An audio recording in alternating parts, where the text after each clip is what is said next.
From the PEP Radio Newsroom, this is the evening news blast for April 17th, 2025. We're following up on the story that we shared in our lunch hour news blast about transgender athletes competing in interscholastic athletics on teams matching their gender identity. So does President Trump's executive order barring transgender athletes from competing in school sports have teeth? The reach of Title IX extends far beyond the participation of transgender athletes. Noncompliance is believed to be widespread. The Women's Sports Foundation noted in a 2022 report that there were still gross gender inequities across all college divisions and that there was cause for concern about widespread Title IX noncompliance in high school and college and university athletic programs, even before the COVID-19 pandemic made women's sports even more vulnerable. Yet to date, no school at any level has had its federal funding rescinded for not meeting Title IX standards that require institutions to provide women with equal access and treatment, said Cheryl Cookie, a professor at Purdue University who studies the intersection of gender, sports, media, and culture.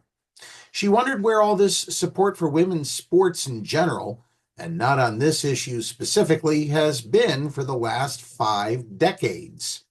All of these other inequalities have existed, and now you're in a position of power to address those opportunities, and this is what you're addressing, Cookie said earlier this year.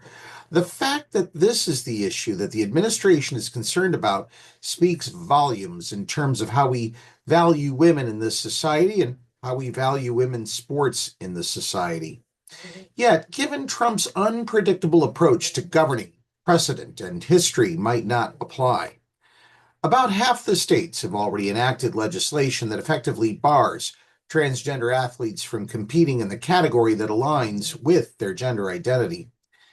The Associated Press reported in 2021 that in many cases, states introducing a ban on transgender athletes could not cite instances where their participation was an issue. Some states are already planning to challenge the Trump order in court. Connecticut Attorney General William Tong called the order mean-spirited and unlawful and called for those opposed to the order to stand together and fight back. What also remains unclear is whether a federal agency can go after specific organizations like state high school sports associations that do not receive money directly from the federal government. How will this affect college sports?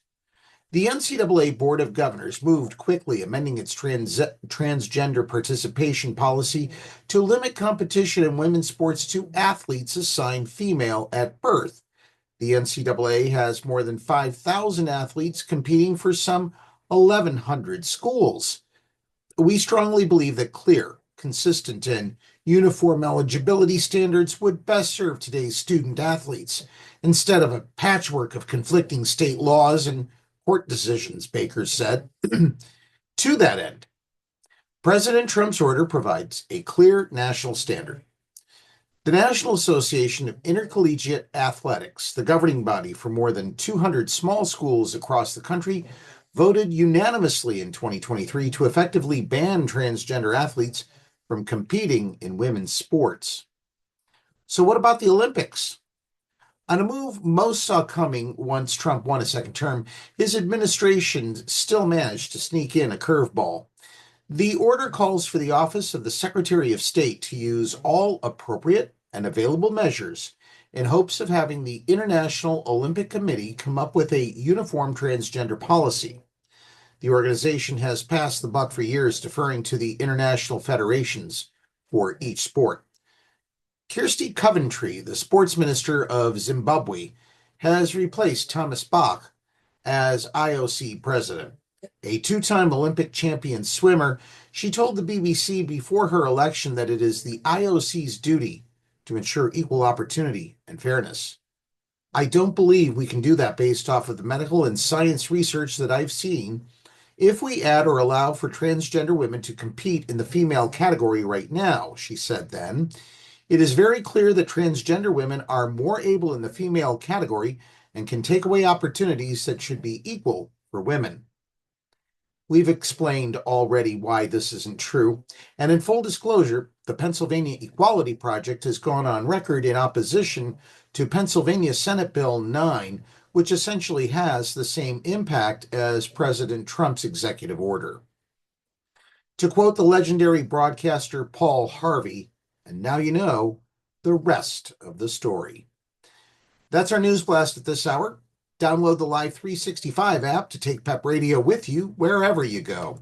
Up next, the National Weather Service forecast for the Meadville area here on PEP Radio.